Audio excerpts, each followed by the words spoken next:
संविधानाचा अपमान करण्याची घटना आपल्या शहरामध्ये घडली आणि 2-3 मिनिटांमध्ये अवघ्या ज्या व्यक्तीने ते कृत्य केलं त्याला पोलिसांनी तात्काळ अटक केली।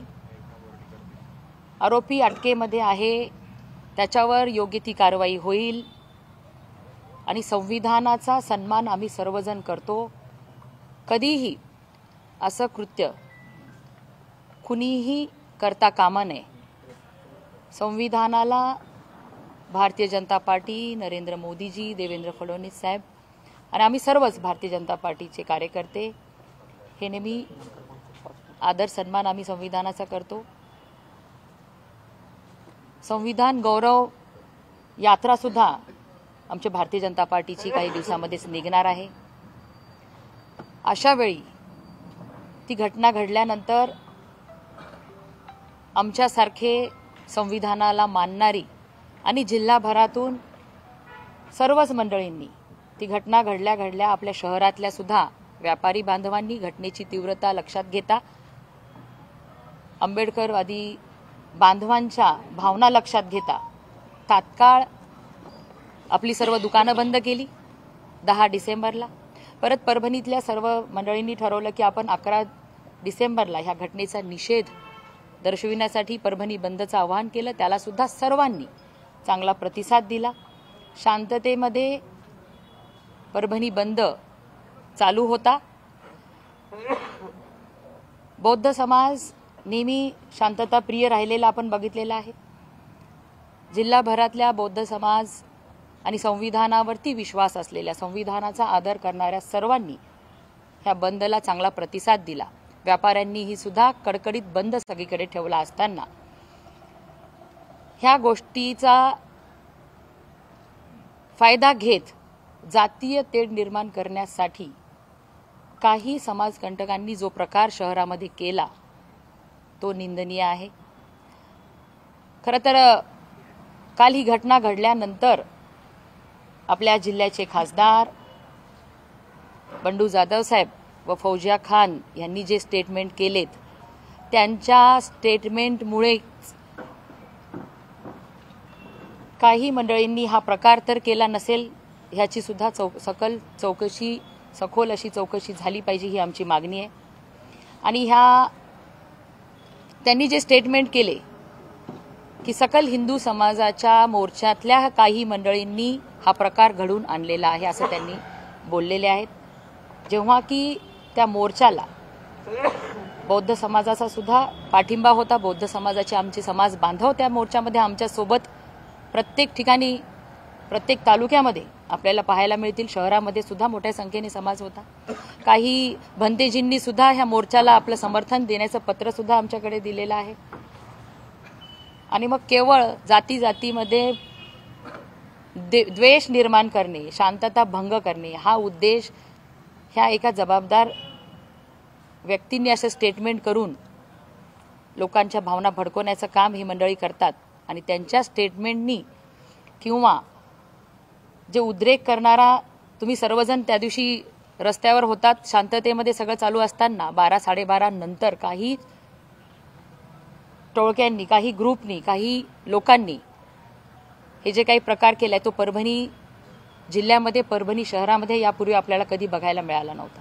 त्यांच्या खांद्यावर बंदूक ठेवून कुणीतरी हे षडयंत्र करतंय का ह्याचा तपास झाला पाहिजे आणि केवळ सकल हिंदू समाजाच्या मोर्चाला गालबोट लागावं म्हणून ह्या दोघांनीही केलेले स्टेटमेंट, वक्तव्य हे त्यांनी क्षमा मागावी आणि त्यांच्यावर ती कारवाई झाली पाहिजे ही आमची सर्वांची मागणी आहे।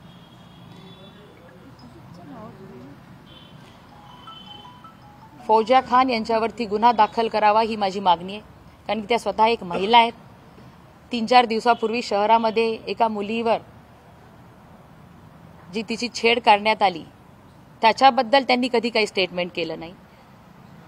ह्या काल घडलेल्या घटनेमुळे ज्या पोलीस कर्मचाऱ्यांना मार लागलेला आहे, ज्या व्यापाऱ्यांचं नुकसान झालेलं आहे त्याच्यावरती ह्या लोकांनी काही स्टेटमेंट केलेलं नाही आणि केवळ सकल हिंदू समाजाचा यशस्वी मोर्चा ह्यांना देखवत नाही, म्हणून त्यांनी असे वक्तव्य केलेले आहे, हा माझा आरोप आहे. आणि त्यांनी बांगलादेश येथील मायनॉरिटीवर होत असलेला अत्याचार, म्हणजे त्यांना हिंदू शब्द घेण्यामध्ये सुद्धा त्यांना तिथे सुद्धा त्यांचा द्वेष दिसून येतोय. म्हणून हे सगळं, हे दोघंही संविधानिक पदावर आहेत. यांनी बोलताना दिल्लीत बसून कुठलेही स्टेटमेंट करण्यापूर्वी प्रत्येक गोष्टीची चौकशी केली पाहिजे, शहानिशा केला पाहिजे. काही लोकांना पुढं करून दलित समाज जो शांतता प्रिय आहे, संविधानाला मानणारा आहे आणि त्यांनी पुकारलेल्या आंदोलनाला सर्वांनी साथ दिलेली आहे, त्याला गालबोट लागावं म्हणून त्यांच्या काही लोकांच्या भावना भडकावून त्यांना पुढे करून हे जर प्रकार घडवत असेल आणि विनाकारण नाहक शहरातील व्यापाऱ्यांना दहशतीखाली ठेवू इच्छित असेल तर त्यांना सुद्धा ह्याचा परिणाम भोगावा लागणार आहे. फक्त फौजिया खान यांच्यावर गुन्हा दाखल करण्याची मागणी आहे की संजय जाधव यांच्यावर? दोघांवरही. कारण विचार, म्हणजे कुठलेही स्टेटमेंट द्यायच्या पहिले त्यांनी विचार करायला हवा होता. दिल्लीत बसलेले आहेत, त्यांनी अर्धवट माहिती घेतली. त्यांनी सांगितलं की मोर्चानंतरच ह्या घटना घडलेल्या आहेत. मोर्चा तर इतका शांततेमध्ये झाला होता आणि सगळ्यांचं सहकार्य ह्या मोर्चाला होतं. तुमचं काय निरीक्षण आहे की कशामुळं हे घडलं असावं? व्यापाऱ्यांचं म्हणणं आहे की याला जबाबदार कलेक्टर दुबई जबाबदार आहे. तुमचं काय निरीक्षण आहे? 24 तासात तुम्ही पण सोबत? हे बघा, शांततेमध्ये 12-12:30 पर्यंत शांततेमध्ये बंद चालू होता, पण काही ठराविक लोकांनीच हा प्रकार घडून आणलेला आहे. त्यामुळे ह्यांच्या मागे कोण मास्टर माइंड आहे हे शोधलं पाहिजे आणि प्रशासन हे शोधेल आणि लवकरच आपल्या पुढे ह्यांच्या मागचं काय कारण आहे ते आपल्या पुढे येईल सर्वांच्या. प्रशासनाने आता सांगितलेलं आहे की आता असं बोलताना म्हणाले चौकशी वगैरे आम्ही करतो, त्यासाठी काही चौकशी समिती SIT किंवा वरून काही आदेश आले, कुठलंही काही पाऊल टाकल्या गेलेलं नाही. तुम्ही काही स्पेसिफिक डिमांड करताय का की काही चौकशी झाली पाहिजे, समिती नेमली पाहिजे वगैरे वगैरे? चौकशी, सखोल चौकशी झाली पाहिजे ह्याच्यासाठी कुठले काही लोकांनी मागणी केली CBI चौकशी, पण आपलं महाराष्ट्र पोलीस सक्षम आहे. आमचं नांदेड परिक्षेत्रातले IG सक्षम आहेत, ते चौकशी करतील आणि लवकरच ह्याच्या मागचं मास्टर माइंड कोण आहे ते आपल्या समोर येईल आणि ते मिळेपर्यंत आम्ही शांत बसणार नाही. हां हां जातीवादी मराठा झाला. हे बघा, तो व्यक्ती, मला जी माहिती मिळाली आहे त्यानुसार त्या व्यक्तीची, तो मानसिक रुग्ण आहे, त्याची ट्रीटमेंट सुद्धा चालू आहे आणि काही दिवसापूर्वीच तो एका हॉस्पिटलमधून बाहेर आलेला आहे. आणि विनाकारण जातीय तेढ निर्माण करणारी स्टेटमेंट्स अशा मोठ्या नेत्यांनी करणं योग्य नाहीये आणि याची सुरुवात दुर्दैवाने आमच्या जिल्ह्यातल्याच नेत्यांनी केलेली आहे, म्हणून ही पत्रकार परिषद इथं आयोजित केलेली आहे. प्रशासनाकडे काही लेखी तुम्ही काही पुरावे दिलेत का? फौजिया खान यांनी आणि बंडू जाधव यांनी स्टेटमेंट केलं, तुमच्याकडे काही पुरावे आहेत ते तुम्ही? नाही, ते स्टेटमेंट व्हिडिओच्या माध्यमातून आपल्या सगळ्यांपर्यंत आलेले आहेत, लेखी द्यायची गरजच नाहीये. आणि त्या म्हणजे 12-12:30 पर्यंत शांततेत चालू असलेल्या आंदोलनाला त्यांच्या स्टेटमेंटमुळे हे हिंसक वळण जे काही लोकांनी केलं तर त्या स्टेटमेंटमुळे तर झालं नाही ना, हे तपासा ही माझी मागणी आहे. नेमकं त्यांच्या स्टेटमेंट नंतर दगडफेक वगैरे सुरू झाली असं म्हणायचं तुम्हाला का त्यापूर्वी झाली होती अशी माहिती तुमच्याकडे माहिती काय नाही? हे बघा, 12-12:30 पर्यंत सगळं शांततेत होतं. ह्यांनी नंतर आता तर हे उघड त्यांनी स्टेटमेंट दिलेले आपल्या सगळ्यांच्याकडे आलेत, पण त्याच्यापूर्वी कोणाला काही सूचना दिलेल्या आहेत का हे तपासून बघावं लागणार आहे. काल तुम्ही बोलताना असं म्हणले होते की देवेंद्र फडणवीस साहेबांसोबत तुम्ही बोललात तर कुठल्या स्पेसिफिक चौकशीची मागणी केली का तुम्ही मुख्यमंत्र्यांकडे? कारण गृहमंत्री सध्या कोणी नाही तर मुख्यमंत्री आहेतच. मुख्यमंत्री, मी कालही तुम्हाला सांगितलं की याची सखोल चौकशी होईल आणि कुणी याच्यातून वाचणार नाही की जाणीवपूर्वक हे सगळं घडवून आणलंय की काय.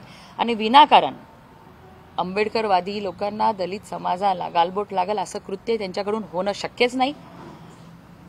परंतु ह्या दोघांनाही, मग सकल हिंदू समाजाला सुद्धा दोष ठेवण्याचं काम ही जी खासदार मंडळी करताय ते आम्हाला मान्य नाही. पण जे काही ठराविक लोक, काही जणांची टीम हे करू पाहते ते आपल्या समोर लवकरच येईल. यायला पाहिजे ह्याची मागणी आम्ही देवेंद्र फडणवीस साहेबांच्याकडे केलेली आहे. नाही, कालचा जो प्रकार झाला पूर्ण त्याची मदत कलेक्टरच्या टेबलपर्यंत गेली. कलेक्टरच्या समोरच्या संचिका त्यांनी फेकून दिला. हे सुद्धा दुबळी भूमिका वाटत नाही का प्रशासनाची किंवा पोलिसांची तुम्हाला?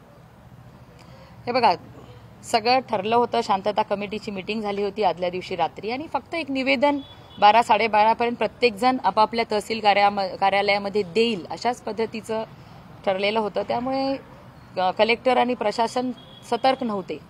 पण हे जे उग्र स्वरूप घडलेला प्रकार आहे ना, कलेक्टरच्या संचिकाच्या मार्फत गेला. त्याच्या अगोदर दगडफेक सुरू झाली देशात. कलेक्टरकडे हा महिला जमात पडली ती सुरू झाली. त्यांनी कलेक्टरच्या असं झालं. नंतर प्रशासनही काही केलं नाही, पोलिसांनी काही केलं नाही. महिला जमावतीचे आदेश लागू नाही, त्या महिला समोर होत्या आणि कलेक्टर ऑफिसला त्या दिवशी लेडी पोलीस नव्हते किंवा आता एवढ्या मोठ्या मॉबने आल्यानंतर प्रशासन शेवटी कमी पडलं. वाटते का की यामध्ये पोलीस प्रशासन असेल, जिल्हा प्रशासन असेल कमी पडलं म्हणून? कारण एवढी मोठी घटना शहरामध्ये घडली. हे बघा, हे पर्पजफुली आंदोलन चालू होतं, मात्र एकदम इतकी मोठी घटना घडते आणि त्यावेळेला पोलिसांना काही म्हणजे पोलिसांनी किंवा हे ऍक्शन घेत नाहीत. जिल्हाधिकाऱ्यांपर्यंत या सगळ्या गोष्टी पोहोचल्या. हे बघा, पर्पजफुली कुणी जर हे असं करायचं ठरवलं तर ते अचानक झालेल्या ह्या गोष्टी आहेत.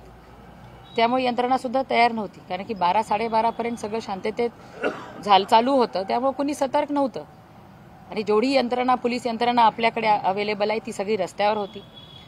पण एवढ्या मोठ्या प्रमाणामध्ये उग्र स्वरूप आल्यानंतर सगळे हतबल झाले. राज्याचे गृहमंत्री देवेंद्र फडणवीस आहेत, त्यांची यंत्रणा सतर्क नव्हती असं तुमचं म्हणणं आहे का? तसा कुठलाही प्रकार नाही. बरोबर, परिस्थिती आम्हाला सर्वांना माहिती आहे. हिंदू मोर्चा झाला, सकल हिंदू समाजाचा एक मिनिट त्याचंच उत्तर देतो मी तुम्हाला. सकल हिंदू समाजाचा मोर्चा झाल्याच्या नंतर जी काही घटना घडली ती घटना घडल्यापासून तेव्हापासून आंदोलन चालू होतं. त्याच्यानंतर आंबेडकर चळवळीमध्ये काम करणारे जे काही नेते आहेत त्या सर्व नेत्यांची शांतता कमिटीची बैठक माननीय प्रभारी SP आणि जिल्हाधिकारी महोदयांनी घेतली. ती बैठक झाल्याच्या नंतर असं ठरलं की बाबा उद्याच्याला आपल्याला फक्त बंद करायचं आहे आणि प्रातिनिधिक स्वरूपामध्ये कुठं कुठं आम्ही आंदोलन करतो. हे सगळा विषय ठरलेला असताना अचानक कुणीकडून तरी हा सगळा एकूण वेगवेगळ्या ठिकाणून वेगवेगळे माहोल येऊन हे कृत्य घडून आणलंय असा आमचा भारतीय जनता पार्टी म्हणून आरोप आहे. प्रशासनामध्ये त्या पद्धतीची प्रशासन सज्ज नव्हतं किंवा प्रशासन कुठंतरी कमी पडतंय असं आम्हाला म्हणायचं नाही. कारण प्रशासनाला आंबेडकर चळवळीतील नेत्यांनी शब्द दिलेला होता की अशा कुठल्याही प्रकारची घटना शहरामध्ये घडणार नाही.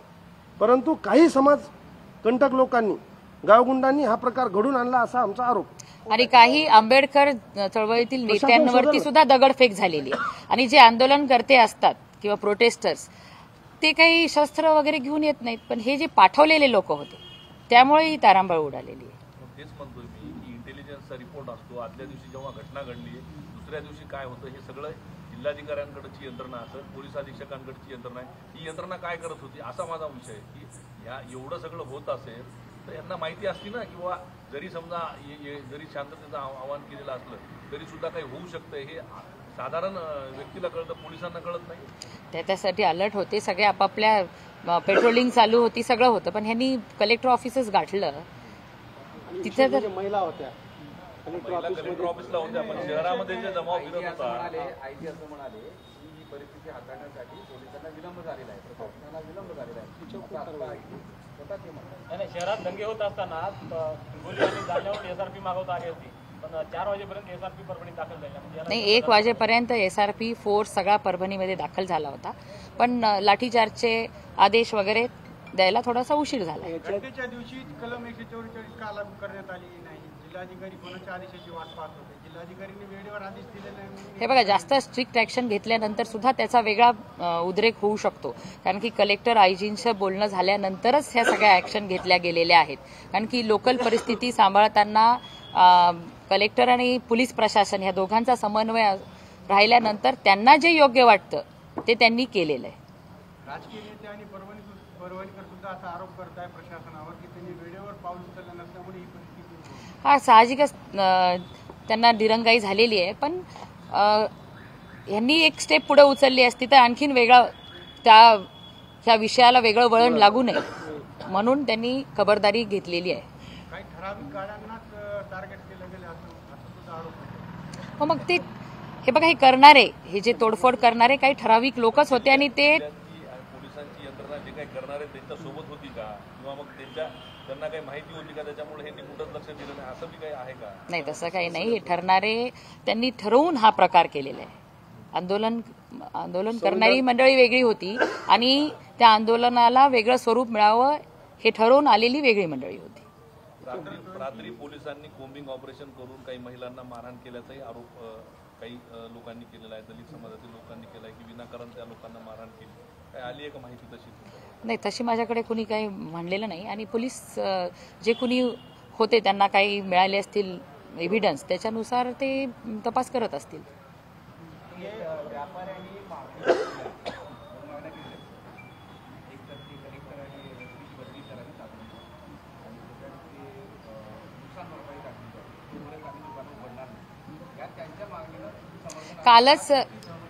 कालच मी कलेक्टरांशी आणि आदरणीय मुख्यमंत्री देवेंद्र फडणवीस साहेबांशी सुद्धा माझं बोलणं झालेलं आहे. जेवढं काही नुकसान शहरातील व्यापाऱ्यांचं झालेलं आहे, ती नुकसान भरपाईसाठी पण मी त्यांना मागणी केलेली आहे आणि ते होईल.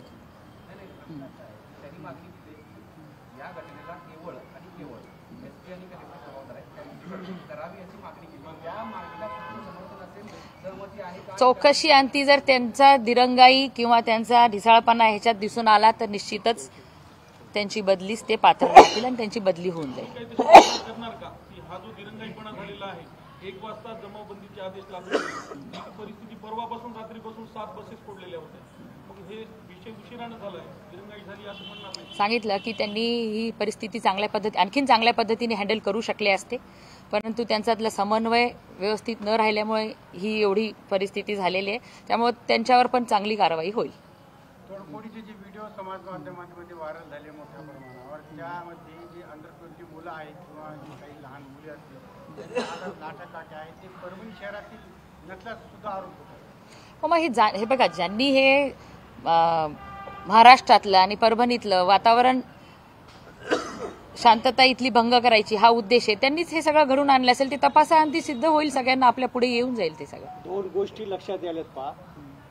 दोन्ही सन्माननीय खासदारांचं स्टेटमेंट 10 तारखेला एकाही खासदाराने स्टेटमेंट दिलं नाही. ही घटना घडल्यानंतरच, जी तोडफोड झाल्यानंतरच खासदार स्टेटमेंट देतात आणि दोन्ही बी खासदार सन्माननीय आणि डायरेक्ट भाजपवर आरोप करतात. जो हिंदू मोर्चा शांततेत झाला, पूर्ण देशात झाला, राज्यात झाला, जाणून बुजून ते हिंदू मोर्चाचा काही दोष नसताना याच्या मागे काहीतरी मास्टर माइंड आहे. आमचा आरोप आहे त्यांची पण चौकशी झाली पाहिजे, दोन्ही खासदारांची, त्यांच्या फोनची पण चौकशी झाली पाहिजे. 10 तारखेला साधा त्यांनी निषेध पण व्यक्त केला नाही, केला काही व्यक्त. मग 11 तारखेलाच कसं काय एकामागे 1-2 खासदार स्टेटमेंट देतात? यामागं काहीतरी त्यांना ह्या घटनेचं राजकारण करायचं. आमचा संशय आहे की यांच्या मागे जाणून बुजून त्यांनी राजकारण केलं काय. महाराष्ट्रातली शांतता भंग करणारे त्यांचा उद्देश आहे, जाती जातीत तेढ निर्माण करणे हा उद्देश आहे. म्हणून असे भडकाऊ स्टेटमेंट त्यांनी देणं चुकीचं आहे अशा परिस्थितीमध्ये. आणि संविधानाचा आदर करणारे आम्ही सर्वच जण त्या घटनेची समर्थन करत नाही. अशी घटना परत घडू नये आणि सर्वांनीच, जिल्ह्यातल्या सर्वांनी, शहरातल्या सर्वांनी बंदला समर्थन दिले असताना ह्या बंदला गालबोट लावण्याचं काम काही लोकांनी जाणीवपूर्वक केले. तर ह्या स्टेटमेंट त्याच्या मागचं, ह्या स्टेटमेंट देण्याच्या मागचं कारण काय आहे हे सगळं शोधलं पाहिजे. सकाळी 10 वाजल्यापासून तुम्ही गाड्या पोहोचल्या, आपल्या दिवशी रेल्वे रोको झाला होता, तिथे पोलिसांच्या समोर गाड्या पोहोचल्या होत्या. सुद्धा पोलीस प्रशासन पोहोचण्याची भूमिका घेत होता. म्हणजे पोलिसांची दूर होते आणि पोरं तोडफोड झाली, अशी स्थिती आहे. तशी व्हिडिओ पोलीस पण थांबायला सुद्धा तयार नव्हते. पोलीस होऊ नाही. पोलिसांची संख्या कमी असेल कदाचित ते आणि मॉब जास्त असणार, त्यांनी ते तयारीनिशी होते ना. कधीच झाला नाही. रेप रोको झाला असताना सुद्धा फोर्स मागवली असं, किंवा सुद्धा अग्निशमनच्या गाड्या नव्हत्या किंवा इतर काही नव्हतं फोर्स येतात, त्यांच्या अग्निशमनाच्या नळकांडे सुद्धा संपर्क नाही. याच्यात पोलीस आणि जिल्हाधिकारी ह्यांचा समन्वय कमी पडलेला आहे, म्हणून ती परिस्थिती हाताबाहेर गेलेली आहे. त्यामुळे त्यांच्यावर कारवाई होईल. आंदोलन चालू होतं ना, आंदोलन चालू असताना 25-30-50 युवकांचा मॉब येत होता आणि जर फक्त 2-3च कॉन्स्टेबल असायचे, याला काय म्हणायचं आपण? हे बघा, शहरामध्ये त्यांनी वेगवेगळ्या ठिकाणी ग्रुपनी असे प्रकार घडवण्याची त्यांनी प्लॅनिंग केलं होतं. त्यामुळे पोलीस कुठं कुठं पोहोचणार ना. पोलिसांची संख्या पण तेवढी कुमक नव्हती. व्यापाऱ्यांनी जी मागणी केली आहे, व्यापारी महासंघाने मागणी केली आहे की पोलीस अधीक्षक आणि जिल्हाधिकारी यांची बदली करा, नुकसान भरपाई मिळणार नाही तोपर्यंत आम्ही बाजारपेठ उघडणार नाही. तुम्ही सहमत आहात का त्यांच्या मागणी? कालच मुख्यमंत्री महोदयांशी सांगितलेले आहे की ह्या दोघांच्याही त्यांनी परिस्थिती व्यवस्थित हाताळली नाही म्हणून ही घटना घडलेली, त्यांच्या योग्य ती कारवाई होईल. लोकप्रतिनिधी म्हणून आपण व्यापाऱ्यांना काय संदेश द्या? पण ते बघा, व्यापाऱ्यांना मी कालही सांगितलंय, कालही व्यापाऱ्यांचं जे काही नुकसान झालंय त्याचे पंचनामे करण्याचं कलेक्टरांना मी आदेश दिलेले आहेत. पण ह्यांनी प्रश्न सुटणार नाही. हा प्रकार कुणी घडवून आणलाय हे पहिले शोधलं पाहिजे. त्यांची बदली करणं किंवा आणखीन एक्स्ट्रा फोर्स मागून ठेवला असता किंवा हे तर वेगळी गोष्ट आहे, पण हा पर्पजफुली शांतता भंग करण्यासाठी आणि केवळ भाजपवर, सरकारवर, सकल हिंदू समाजाच्या मोर्चावरती नावबोट ठेवण्यासाठी हा प्रकार घडून आणलाय, हा आमचा आरोप आहे. त्याची चौकशी करून ह्याच्या मागचं मास्टर माइंड कोण आहे हे शोधलं गेलं पाहिजे. ते लवकरच शोधल्या जाईल. आणि परभणी शहरातील सर्व व्यापाऱ्यांना मी सांगू इच्छिते की आपल्यावरती परत असा घटना कधी होणार नाही आणि आपल्याला अशा गोष्टींचा त्रास होणार नाही, याच्यासाठी आम्ही सर्वजण मिळून प्रयत्न करूया. प्रशासन सुद्धा सक्तीने पावलं उचलेल. यापुढे असं करण्याची हिंमत कुणाची झाली नाही पाहिजे. याच्यासाठी सखोल चौकशी करून जे कुणी आरोपी असतील, याच्यातले दोषी असतील, त्यांच्यावर कारवाई होईल.